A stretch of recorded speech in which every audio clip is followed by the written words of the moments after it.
जिस तरीके से हम देख रहे हैं कि लगातार भारतीय जनता पार्टी के द्वारा दमन बढ़ा हुआ है इधर, तो उसको देखते हुए बहन जी ने ये निर्णय लिया है कि हम जिस वैचारिकी पे काम कर रहे हैं उस पे लगातार हमें काम करते रहना है।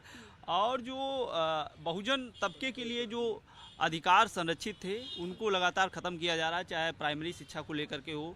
अभी 10 साल की हम बात करेंगे तो लगभग 50,000 स्कूल बंद किए जा चुके हैं मर्जर के नाम पे।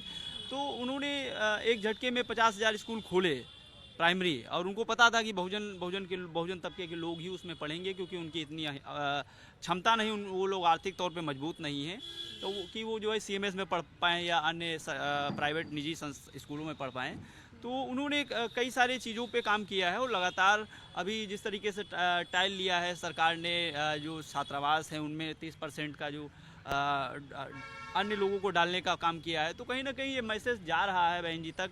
और अभी पार्कों का जो बदलाव कर रही है, जो इतिहास को मिटाने का काम कर रही है, बुद्धा पार्क को लगातार बदलने का काम कर रही सरकारें, तो कहीं ना कहीं उन्होंने मैसेज दे दिया है। आने वाले समय में आप खुद देखेंगे, अभी 9 अक्टूबर को जो एक लखनऊ जाम होने वाला है, तो उससे एक राष्ट्रीय राजनीति में एक बड़ा मैसेज आएगा।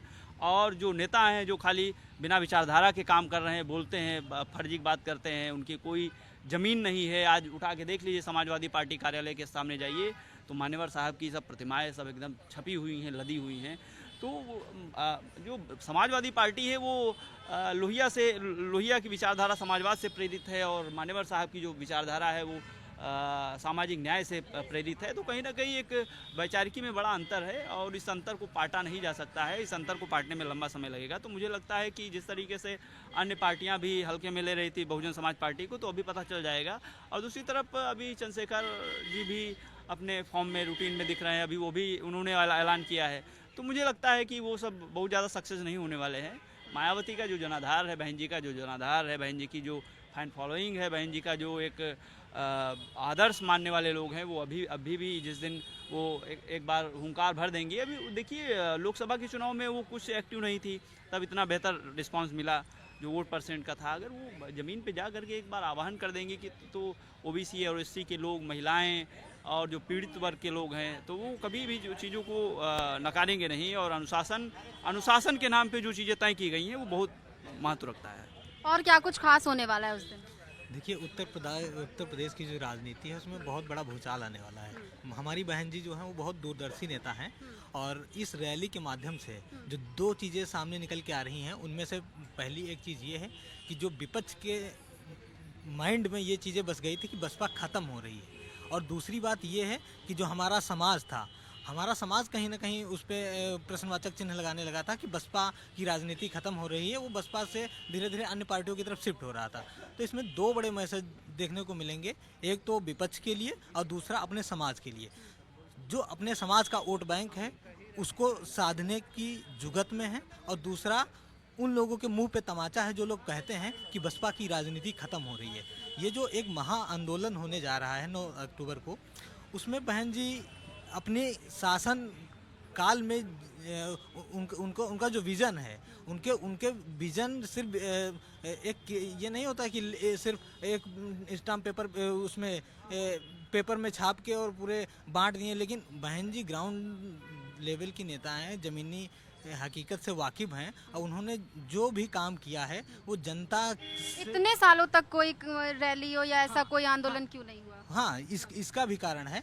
जनता एक्चुअली में जब 2007 से 12 तक की सरकार रही, उसमें हर शासन काल में ये होता है कि जनता शासन से ऊब चुकी होती है। आजकल के अभी मोदी जी की लहर 2014 में जिस हिसाब से आपने देखा कि बहुत तेज़ी से आई, उसमें कोई भी पार्टी अपने अस्तित्व को बचा नहीं पाई है, और वो एकदम से लड़खड़ा के ढेर हो गई और मोदी जी की सत्ता पूर्ण रूप से स्थापित हो गई। अब धीरे धीरे क्या है, मोदी जी से भी लोग, ये बीजेपी की पार्टी से भी लोग ऊब रहे हैं, क्योंकि इनकी जिस प्रकार की नीतियां हैं, जिस प्रकार की इनके बोलचाल की भाषा है, या जिस प्रकार की ये आइडियोलॉजी की बात करते हैं, ज़मीन पे तो कोई दिखती नहीं है। ये रैलियों में दिखते हैं, भाषणों में दिखते हैं, लेकिन जैसे ही ग्राउंड लेवल पे जाते हैं एकदम शून्य हो जाते हैं, खोखली हो जाती है इनकी व्यवस्था। वादे बड़े बड़े हैं, लेकिन ज़मीनी हकीकत पे जाएंगे तो भुखमरी है, अशिक्षा है, बेरोजगारी है। अभी आप देख लीजिए, बेरोजगारी का मुद्दा, बेरोजगारी की बात आ गई तो मैं आपको बता दूं, टीजीटी पीजीटी का एग्ज़ाम 2021 में इसका फॉर्म आवेदन लिए गए थे। 21 से 5 साल में अभी तक आपने एक एग्ज़ाम नहीं करा पाया, और एग्ज़ाम कराने के बाद असिस्टेंट प्रोफेसर का एग्ज़ाम भी करा, उसमें इतनी सारी धांधली हुई, उसके बाद साक्षात्कार उसका टाल दिया जा रहा है। तो ये आपकी नाकामियों को दर्शा रहा है। तो इस हिसाब से जो आज की जो ज़रूरत है वो बहन जी, इस प्रदेश को बहन जी की बहुत सख्त ज़रूरत है, चाहे वो लॉ एंड ऑर्डर में हो, चाहे वो शिक्षा में हो, चाहे स्वास्थ्य में हो, चाहे बेरोजगारी में हो, चाहे भुखमरी में हो। वो जिस तरीके की शासन व्यवस्था को चलाती हैं वो काबिले तारीफ है। और लोग कितना सहमत हैं आप इनकी बातों से? मैं इनकी बातों से बहुत सहमत हूँ और इनकी बातों में ऐड करना चाहूँगा जैसे कि बहुजन समाज जो पार्टी है वो कैडर बेस्ड पार्टी है। माननीय कांशीराम जी उनके संस्थापक रहे। उन्होंने गांव-गांव जाकर अब साइकिल से प्रचार प्रसार किया और दलित लोगों को राजनीति में लाए। जैसा कि जो B.R. अम्बेडकर थे तो अब वो पढ़ लिख कर इंग्लैंड से संवैधानिक अधिकार लोगों को दे गए, लेकिन संवैधानिक अधिकार जो मिलते व्यक्ति को हों वो तभी फॉलो हो सकते हैं जब आपका लीडर होना चाहिए। इसीलिए माननीय कांशीराम कहते थे कि हम ऊँट से लेंगे PM CM, अब आरक्षण से लेंगे SPDM। तो उनका कहना था कि जहाँ तक कि जो हमारे जो पॉलिटिशियन होते हैं वो कितनी भी अच्छी पॉलिसीज बना लें, जब तक आपके ग्राउंड लेवल पे अधिकारी ब्यूरोक्रेट्स आपके नहीं होंगे तब तक आप उन योजनाओं का लाभ नहीं पा सकते हैं। इसीलिए जो रिजर्वेशन की बात होती है, लॉ एंड ऑर्डर की बात होती है, मैं रिजर्वेशन में थोड़ा सा ऐड करना चाहूँगा। जो रिजर्वेशन मिला है उसके बेसिस पे आगे लोग बढ़ रहे हैं, जिनको सदियों से शोषण होता हुआ आया है, आज वो बड़े अच्छे पदों पर बैठे हैं और समाज में अपना योगदान दे रहे हैं। वहीं जो हमारी माननीय बहन कुमारी मायावती जो मुख्यमंत्री बनी थी, उनके शासनकाल में बहुत सी योजनाओं का क्रियान्वयन हुआ, बहुत सी वैकेंसीज आई। जैसा कि एक जो अनपढ़ व्यक्ति होता है गांव में सफाई कर्मचारी की वैकेंसी, लाखों में वैकेंसी निकली और लोग रोजगार पाए। आज कम से कम 20 साल हो जा रहे हैं, ऐसी वैकेंसी कोई नहीं आई है। और जब ऐसी वैकेंसी नहीं आई तो अनपढ़ लोगों को बिल्कुल प्रतिनिधित्व नहीं मिला है। रही लॉ एंड ऑर्डर की बात, वर्तमान गवर्नमेंट में NCRB का डाटा उठा लीजिए, अभी 4-5 दिन पहले आया है। NCRB डाटा में जो आया है उसमें बताया गया है कि जो दलित, हाँ यूपी का, उसमें दलितों पर सबसे ज़्यादा FIR हुई है। क्या बात ऐसी होती है कि दलितों पर ही सबसे ज़्यादा FIR होती हैं? महिलाएं जो हैं दलितों की वो बहुत प्रताड़ित की जाती हैं, लोग प्रताड़ित हो रहे हैं। ये NCRB का डाटा है जो गवर्नमेंट निकालती है। तो लॉ एंड ऑर्डर आप इससे समझ सकते हैं। हाँ, जहाँ तक कि रही बुलडोज़र की सरकार, मैं इसके बिल्कुल खिलाफ हूँ, क्योंकि देश एक संवैधानिक लोकतांत्रिक देश है, इसमें बुलडोज़र बिल्कुल नहीं हो सकता है। सरकार सिर्फ शासन चला सकती है, न्याय नहीं दे सकती। न्याय के लिए जुडिशरी बनी हुई है, वो न्याय देगी। रही मैं स्टूडेंट हूँ, तो मैं स्टूडेंट हूँ, उसकी बात करना चाहूँगा जैसे कि जो गवर्नमेंट कोई भी हो है, वर्तमान गवर्नमेंट हो या भविष्य में कोई नहीं बने, मैं यही कहना चाहूँगा सबसे ज़्यादा रिफॉर्म एजुकेशन सेक्टर में होना चाहिए। जब तक युवा पढ़ा लिखा नहीं होगा तब तक वो भ्रष्टाचार, शराब, नशे आदि में संलिप्त हो जाएगा। पहली बात तो ये, इसके लिए गवर्नमेंट को रिफॉर्म चाहिए। जो प्राइमरी लेवल पे स्कूल खुले हैं इनको रिफॉर्म करने की, रिनोवेशन करने की ज़रूरत है। साथ ही जो यूनिवर्सिटी लेवल पे जो रिसर्च होता है उस पर फंड एलोकेट करने की ज़रूरत है। उस फंड के साथ साथ जो PhD स्कॉलर के बैठने की भी व्यवस्था होना चाहिए। छात्रावास अधिक से अधिक बनाने चाहिए, जो छात्रावास बने हुए हैं उनका जीर्णोद्धार करना चाहिए। एजुकेशन सबसे महत्वपूर्ण है। अच्छा, तो ये बताइए, आप जैसे कि एक छात्र हैं, आपके साथ और भी बहुत सारे छात्र होंगे, तो क्या आप लोग ये जो मायावती जी का ये होने जा रहा है प्रोग्राम, इसमें बढ़ चढ़कर हिस्सा लेने वाले हैं? क्या कुछ करने वाले हैं? बिल्कुल, युवा बढ़ चढ़कर हिस्सा लेंगे। जैसा कि जो मायावती जी थी वो अपनी गवर्नमेंट में एजुकेशन सेक्टर में बहुत सारे रिफॉर्म की। आप जिस जगह पे हमसे सवाल पूछ रहे हैं, ये अम्बेडकर PG छात्रावास है, या बहन कुमारी मायावती का पार्टी ऑफिस पहले हुआ करता था। वो चाहती तो इसको पार्टी ऑफिस बना के रखती, असेंबली पास में पड़ती है, लेकिन उन्होंने दलितों के बच्चों के लिए, आगे आने वालों को, भविष्य को सोचा और पार्टी ऑफिस को हटा करके अपने घर पे ले गई और यहाँ पे छात्रावास बनाए हैं। आज कम से कम यहाँ पे 600-700 बच्चे, गरीब बच्चे रह रहे हैं और यहाँ पे पढ़ रहे हैं। तो बिल्कुल युवा शामिल होंगे और शामिल होना भी चाहिए। बहुत बहुत शुक्रिया आपका। तो जैसा कि आप सभी ने देखा कि अभी हम हजरतगंज में मौजूद थे और यहाँ के लोगों से हमने बात की, तो उन्होंने कहा कि 9 अक्टूबर को जो मान्यवर काशीराम जी के पुण्यतिथि के अवसर पर बसपा द्वारा जो कार्यक्रम आयोजित किया जा रहा है उसमें ये सभी बढ़ चढ़कर हिस्सा लेंगे और भारी से भारी संख्या में ये लोग जुटेंगे। और जो विपक्षी पार्टी है उनको ये एक मैसेज देना चाहेंगे कि बसपा अभी खत्म नहीं हुई है और आगे इसमें क्या कुछ होगा देखने के लिए बने रहिए मेरे यानी द रेडिंग के साथ। तो हजरतगंज से अभी हम आ चुके हैं 10:90 पर और अभी और भी लोग हमारे साथ जुड़ चुके हैं, हम उनसे भी जानेंगे। दरअसल विपक्ष की तरफ से लगातार प्रतिक्रियाएं आ रही हैं। ये जो 9 तारीख को आप लोगों का भव्य आयोजन होने वाला है बसपा की तरफ से, इस पर विपक्ष की तरफ से प्रतिक्रियाएं आ रही हैं कि बसपा खत्म होती जा रही थी जिस कारण से उसे इस चीज़ का सहारा लेना पड़ रहा है। इस पर क्या कहेंगे आप? देखिए, सबसे पहले तो मैं आपके चैनल के माध्यम से अपने तमाम लोगों से ये बताना चाहता हूँ जो बसपा के समर्थक हैं कि 9 अक्टूबर को आदरणीय सुश्री बहन कुमारी मायावती जी ने एक आह्वान किया है। मतलब सिर्फ बोला है कि हम 9 तारीख को आ रहे हैं और रैली स्थल पे माननीय श्री काशीराम साहब की पुण्यतिथि पर पुष्प अर्पित करेंगे। उस आह्वान से आप ये समझिए कि प्रदेश भर में जो बहुजन समाज पार्टी और बहुजन समाज पार्टी के साथ साथ जो बहुजन समाज के लोग हैं उनमें एक आशा और उम्मीद की किरण जगी है। आपने देखा होगा कि पूरे प्रदेशों से हमारी जो लोग आ रहे हैं, कार्यकर्ता आ रहे हैं। सबसे बड़ी बात इस रैली में ये जान लीजिए कि पार्टी स्तर से कोई कैंडिडेट अभी नहीं है, वरना पार्टी स्तर से कोई कार्यक्रम में कोई साधन संसाधन दिए गए हैं। तो इस रैली में जितने भी लोग आ रहे हैं, ये सभी लोग अपनी मर्जी से, अपनी स्वेच्छा से, अपने साधन, अपने संसाधन से लोग आ रहे हैं। जैसा कि बहन जी का जो आंकड़ा है अनुमानित कि बहन जी ने जो लोगों को बुलाया है, उस हिसाब से लग रहा था कि पहले लग रहा था कि 4 से 5 लाख लोग करीब रहेंगे। लेकिन जो रैलियों की तैयारी आप देख रहे होंगे, शहर में आप खड़ी हैं लखनऊ में, तमाम पूरा शहर होर्डिंग बैनर से पटा हुआ है, तमाम वाल पेंटिंग और तमाम जो प्रचार के अन्य साधन होते हैं उससे प्रचार हो रहा है।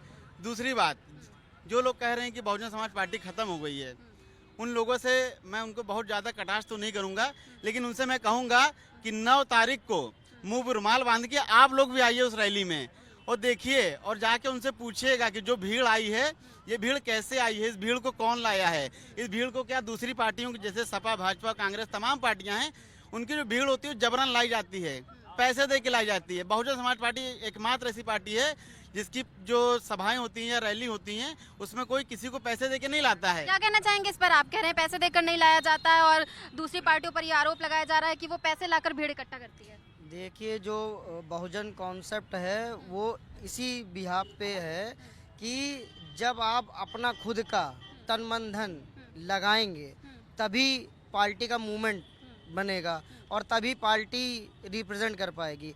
हम लोगों का जो है, बाबा साहब की जो देन हम लोगों को जीने का तरीका सलीका, जो बाबा साहब का कहना है कि शिक्षित बनो, तो जब आप शिक्षित बनेंगे ना तो आपको कोई खरीद नहीं पाएगा। जैसे लोग खरीद लेते ना, बिकते वो हैं जिन्होंने शिक्षा नहीं ली। शिक्षा वह शेरनी का दूध है, जो पिएगा वो दहाड़ेगा। आप हमारी ना मानिए, आप शिक्षित होइए। बाबा साहब का कहना था पढ़ो लिखो जानो फिर मानो, किसी और की मत मानो। तो इसीलिए कहा जाता है कि बसपा जो है वो किंग है, किंग मेकर है, वो क्रिएटर है। और अन्य पार्टियां जो हैं उनको मैं ये कहना चाहूँगा आपके चैनल के माध्यम से कि आप 10-20 साल और लगा दीजिए, ख़त्म नहीं कर पाएंगे। हम लोग बाबा साहब के सपोर्टर हैं और हमारी सुश्री बहन कुमारी मायावती जी जो हैं, जो लोग कहते हैं कि रोड पर नहीं निकलती हैं, केवल वो पुष्प अर्पित करने निकल रही हैं, तो देखिए कितना सैलाब है। एक मिनट, बहन जी का नाम सुनते ही आपके दिमाग में क्या आता है? मायावती जी का नाम सुनते ही क्या आता है दिमाग में? बहुत अच्छा काम करती हैं वो, और उनके उसमें गर्ल्स की बहुत सेफ्टी थी और FIR दर्ज होते थे सारे, मतलब बहुत चीज़ें उन्होंने गर्ल्स के लिए किया। सेफ्टी महसूस करती थी आप लोग बसपा? बहुत ज़्यादा सेफ्टी थी और जो है गर्ल्स के लिए सेफ्टी थी, बहुत सारी चीज़ें थी करी उन्होंने। और हम लोग बहुजन समाजवादी पार्टी के तरफ से हैं और इंशाल्लाह इस बार हम लोग लेकर भी आएंगे। और जो है, आप क्या कहेंगी? हम बहुजन समाज पार्टी को लाएंगे, मायावती जी को लाएंगे। हम बहन जी के साथ हैं, 9 तारीख को रैली में हम उनके साथ हैं। जोरों शोरों से तैयारियां चल रही हैं। क्या कहना चाहेंगे, क्यों 9 अक्टूबर को ये रैली निकाली जा रही है? उसके पीछे का मेन मोटिव क्या है, क्या नैरेटिव है? देखिए, मानवर काशीराम साहब को खराज अक़ीदत पेश की जाएगी और इस बार आदरणीय बहन कुमारी मायावती जी की सत्ता और सरकार उत्तर प्रदेश में बनानी है। और हम लोग पूरी तरह, जैसे मुस्लिम समाज बहका हुआ था, लेकिन जब उत्तर प्रदेश में इन सारी सरकारों को देखा हम लोगों ने, तो हम लोगों को ये महसूस हुआ कि हमारे यहाँ की महिलाएं या आम महिलाएं जो भी हैं, हर वर्ग की महिलाएं सुरक्षित महसूस अपने आप को करती थीं। और शिक्षा, सुरक्षा और रोज़गार पर बहन जी ने काफ़ी काम किए हैं। गरीबों को आवास दिए हैं, महिलाओं को पेंशन दी है और बहुत सी जगहों पर 99 साल के पट्टे कराए हैं। हम लोग के क्षेत्र में एक बार अभी LDA का बुलडोजर आया कि गरीब परिवारों को उजाड़ फेंका जाएगा, तो वहाँ पर सभी लोगों ने 99 साल के पट्टे दिखाए, जिसके तहत उनकी झुग्गी झोपड़ियाँ सुरक्षित रहीं। और सभी आज हम लोग अगर विकास की बात करें तो आप जिस जगह पर मौजूद हैं, यहाँ पर किसी समय में पूरा लखनऊ का पूरा कूड़ा पड़ा करता था, लेकिन आज जो विरोधी लोग इस चीज़ों को आरोपित करते थे कि बहन जी ने ये कर दिया, उनको शायद इस बात का एहसास नहीं था। उन लोगों ने ये बातें नहीं बताई कि जंगल में आज सुंदर माहौल बना दिया है बहन जी ने, जिसके बाद आज लखनऊ चारों तरफ डेवलपमेंट हुआ है और गोमती नगर अगर बसा है तो डॉक्टर अंबेडकर पार्क के बाद बसा है, और शहीद पथ भी माननीय बहन जी के द्वारा ही बनाया गया था। उसके बाद भी जो लखनऊ का विकास, चहुमुखी विकास कहा जाए कि पूरा लखनऊ का डेवलपमेंट बहन जी की सरकार के बाद हुआ है। क्या कुछ खास होने वाला है 9 अक्टूबर को? धमाका होने वाला है, किस तरह का धमाका? पब्लिक का। और क्या क्या उसमें खास चीजें करेंगे आप लोग? किस तरह से हिस्सा लेने वाले हैं उसमें? हम तन मन धन से हिस्सा लेने वाले हैं। तन मन धन से हिस्सा लेने वाले हैं, क्या कहेंगे आप? देखिए, ऐसा है कि 9 अक्टूबर कोई पुराना नहीं है। 9 अक्टूबर जो है मान्यवर साहब का परिनिर्वाण दिवस है। 9 अक्टूबर को मान्यवर साहब हम सब से विदा हुए थे, और उनकी याद में जिस तरीके से इस भव्यता से रैली मनाई जा रही है, आप देख लीजिए कि आज के समय में, एक समय था कि यही उत्तर प्रदेश में समाजवादी सरकार थी, और जो मान्यवर साहब के नाम से जो स्थल बनाया था बहन जी ने, जिसको आज जनेश्वर मिश्र पार्क के नाम से जाना जाता था, आज अखिलेश यादव को मजबूर कर दिया, अन्य पार्टियों को मजबूर कर दिया कि तुम भी 9 अक्टूबर मनाओगे, मान्यवर साहब का नाम लोगे।